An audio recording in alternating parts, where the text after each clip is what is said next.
শুরু করেছি কুফরি গল্পের 24তম পর্ব।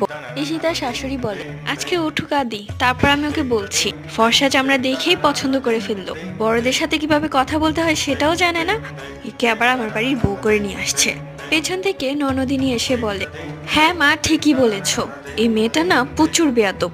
জানো মা, সকালবেলা আমি ডাক দিতে গেলাম, বললাম যে ভাবি, আমার তো পরীক্ষা আছে, তুমি যদি একটু নাস্তাটা বানিয়ে দিতে তাহলে খুব ভালো হতো। আমি কত ভালো করে কথা বললাম, কিন্তু তা না, আমার সাথে কেমন ব্যবহার যে করলো, আমার চোখে যেন পানি চলে আসে।